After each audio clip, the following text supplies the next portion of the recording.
Just yesterday, the National Security Council challenged China to open up Bajo de Masinloc to international inspection to determine the true state of its maritime environment. But is this enough? Let's get some insights from former Supreme Court Justice Francis Hardeleza. Good evening, Justice. Good evening. Okay, Justice, a lot of legal issues surrounding the West Philippine Sea. Let's start with first the suggestion to open up Bajo de Masinloc to inspection. Is this possible? Is the UNCLOS, do they have the powers to be able to investigate this, or is it public pressure that we're relying on at this point? Well, Gretchen, anything is possible. But my reaction is, I always keep saying, let's continue by filing a Part 2 case to the big arbitral win that we had in 2016.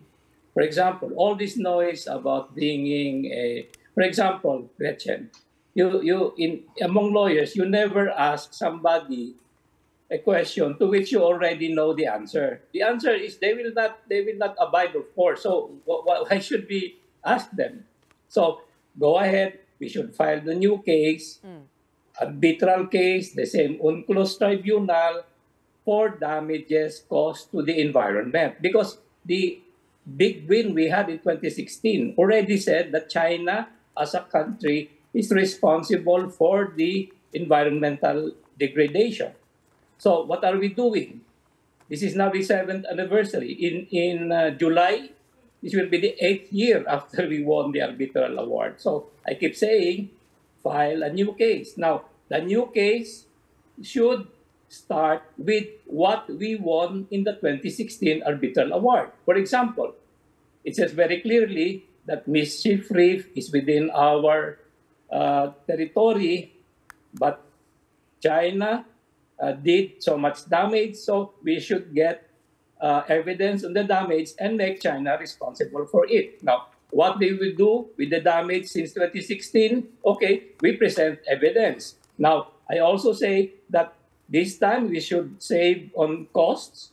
Let the Solicitor General and his team do the arbitration without need of expensive foreign counsel. But more importantly, because we need political accountability, we need Filipinos to do the arbitral case for us. Now, if we win, then we can exact damages against China. Where do we exact the damages? Not in the Philippines, but in some financial center like London or New York.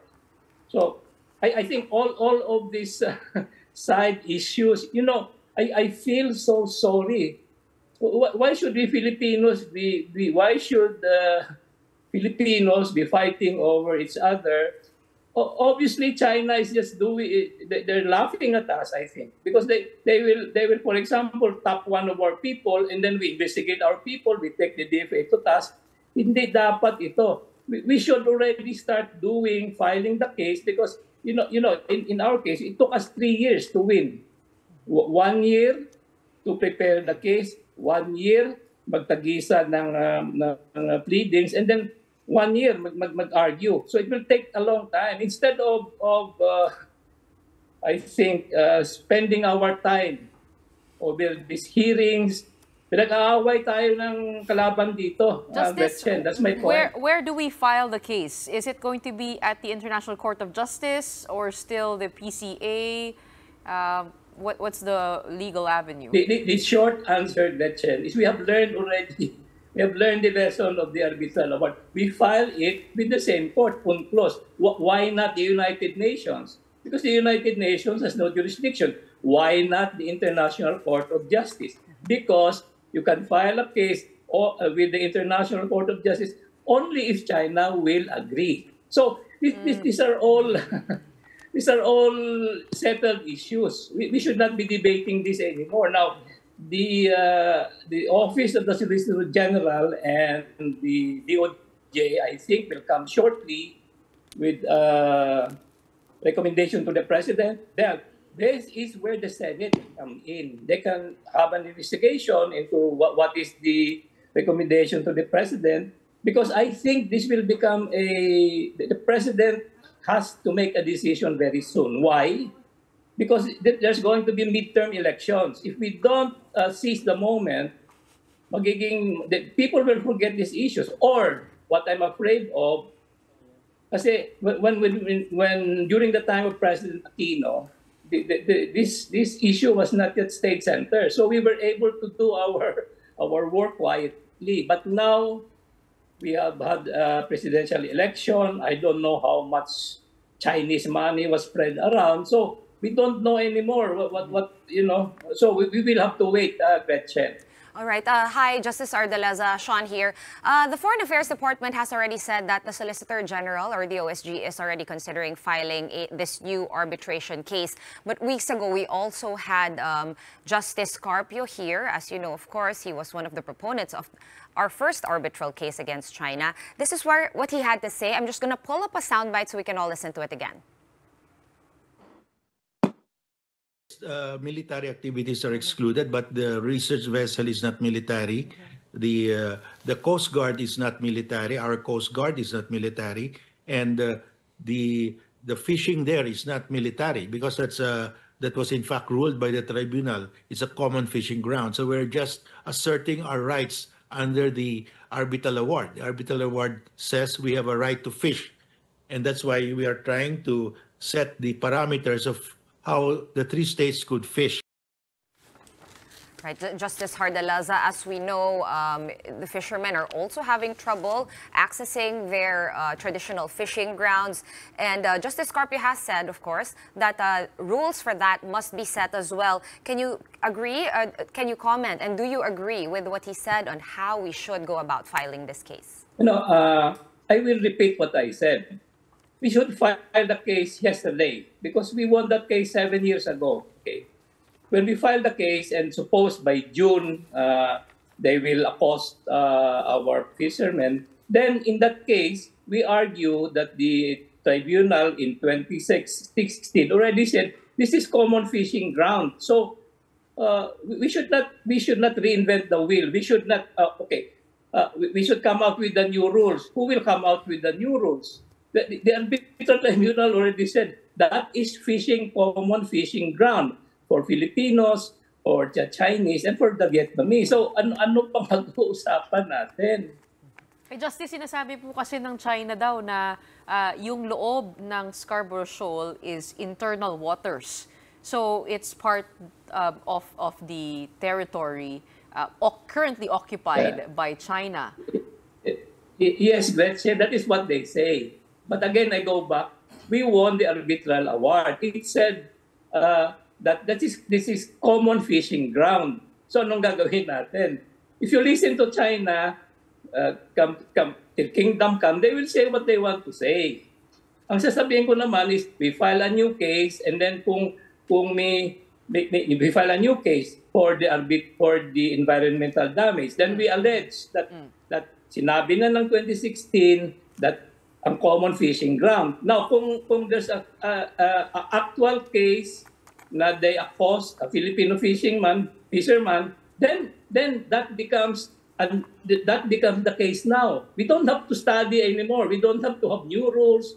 Right. But Justice Hardalaza, the whole issue is that, yes, we can win cases, we can keep filing cases, but on the enforcement side, dun tayo parang lumalagpak eh. Hindi naman natin ma-enforce, right? Technically, kung nasunod nga yung first case, edi nakakapasok tayo sa Baho de Masinloc, no problem. But how do we work on that side of it, no? Let's say mag-file tayo ng case, manalo tayo ulit, hindi acknowledged ng China because we unilaterally filed it. What happens then? How do we enforce that ruling? No. Ang pagkaiba ngayon is, sabi ko, when we filed the case today, which is 7 years delayed, we asked for damages, danyos, which we did not ask before. Because when we, it's a long story, but noong 2013, we were not even sure if we can get to first base. Okay?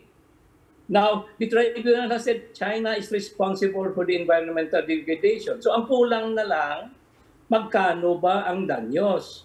We have to present evidence. If we win it, of course the UNCLOS has no jurisdiction to enforce the award. Then we go, there's another convention. We go to New York, we go to London, we go to France to enforce it. Alam niyo ba nangyari dun sa case natin sa Sabah?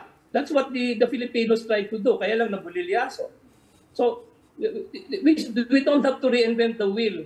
Sabi ko, we should have filed the case because matagal. 3 years from now pa natin makuha ang award. And then we have to fight again to enforce. But remember, if we win an award, suppose we win damages in billions of US dollars, I am sure mag-iiba ang tono ng China. Justice, taking this opportunity to ask you na rin regarding this China's new Coast Guard rule to detain trespassers if and when China does end up arresting supposed trespasser. Ano po yung dapat gawin ng Pilipinas regarding this? Ang dapat gawin ng Pilipinas, mag-file tayo ng kaso. Kasi sabi nila sa June, they will arrest. We filed the case yesterday. If we have the case and then they start arresting, nakabinbin ang kaso natin, di ba? And then we ask for provisional relief. We ask for provisional relief, parang injunction. Now, that's the way to do it. Now, of course, we have to do self-help. We have to do our allies. We have to do MDT. Hindi ko naman sinasabi na by filing a case, we will solve everything. But nakakarindi na we spent so much. We spent almost $1 billion pesos to win the case. And then, kakalimutan lang natin. Okay. Justice, would you know, I mean, it's still referring to the new Chinese Coast Guard law. They are allowed to detain trespassers in their so-called territory for 60 days without trial. But our Philippine Coast Guard is also allowed to detain ships that have questions on safety and regulation. Is this the same? What's the difference, would you know? Alam mo, Gretchen, there is already a law. There is a Republic Act that governs ang tinatawag dyan ay poaching. When these foreign fishermen will poach in our waters. This was done in 2015. While we were doing the arbitral case, the Aquino administration already passed. This is a national law. Malaki ang penalty dito. If a Chinese poacher comes into Philippine territory, $2 million ata ang fine. Kaya lang hindi ito na-enforce because you have to get the cooperation of the local government, you have to get the cooperation of the fiscals. Kasi ginagawa ng China, every time these poachers are apprehended by the Navy or the Coast Guard, nagpa-file sila ng bail. Ngayon, pag tingin natin na 2 million, dapat yun ang bail.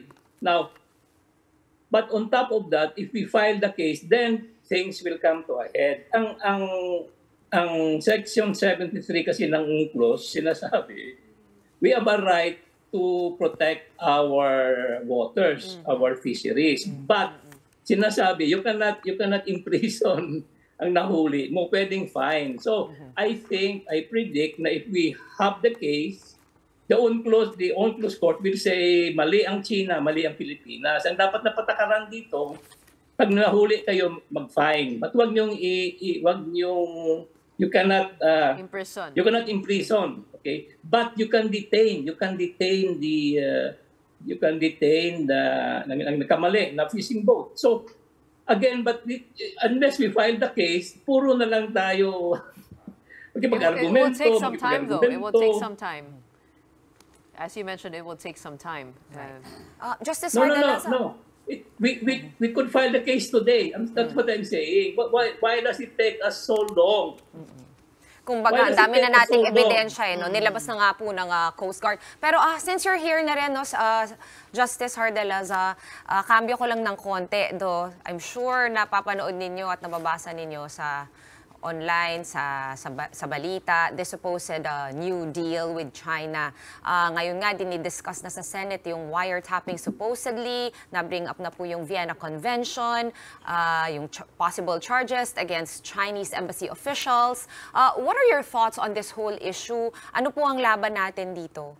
Meron po ba? You know, ang ulitin ko, niloloko tayo ng kalaban dito, pinag-aaway tayo. At sinabi na ng Pangulo na whatever happened, he does not agree that we should have this so-called whatever you call it. So that's it, tapos na. The president is the chief architect of foreign policy. I cannot understand why we have to, as you say, I listen to the hearings and then kagalitan ng bakit hindi nyo ginawa. Ay pinag-aaway tayo. Now, if every moment that we spend on these hearings, we spend on filing the case, may pagpala tayo at the end of the day. Sa tingin ninyo, Justice, bakit nga ba that we are diddling on that matter? Bakit, if you keep saying we have enough to file a case yesterday, 2 weeks ago, why haven't we done it? What are your thoughts? That's a very interesting question. Kasi nung time ni Pangulong Aquino, hindi pa state center itong issue. So I had the privilege of doing my thing as a lawyer quietly. Okay. And then mabilis. No, but it took almost a year for us to file. Now, I do not know the cause, but I have some suspicions. You know, we went through a presidential election. We have a new president, ang laki ng mandate. Ngayon, ang laki rin siguro ng abuloy ng mga tao. So, I think this delay is your guess is as good as mine. That's why ang punto ko is we better get our act together. Justice, Otherwise, midterm elections. Which body is responsible to lead the charge in terms of filing a case? It's the president. The president is the chief architect of foreign policy. At sino Now, I know the president, he is not a lawyer, but President Aquino was not also a lawyer. But if you're the president, you can get things done fast, quick. Pero yung magbubuo po ng kaso. Committee mo yan, ang sabi nga, the fastest way is to get a committee, death by committee, ganon. For us non-lawyers, Justice Hardaleza, ano po ba yung DFA po ba dapat? Yung Solicitor General po ba dapat? In terms of procedure, sino po, no? At kaninong department po yun babagsak? May ganun po bang rule or SOP, protocol? No. The rule is the president is the chief architect. He's the chief executive. Pag nagmando ang presidente na, ito, gawin nyo ito, dapat magawa. Kaya ang mangyayari ngayon, sabi ng isang departamento, akong hari-hari. Sabi ng isang departamento, akong hari-hari. And then we have the Senate, and then we have the Coast Guard, we have the... So... Strong reminders from our former Supreme Court Justice Francis Hardaleza. Thank you so much for joining us and sending out the urgency to file those cases. Maraming salamat po.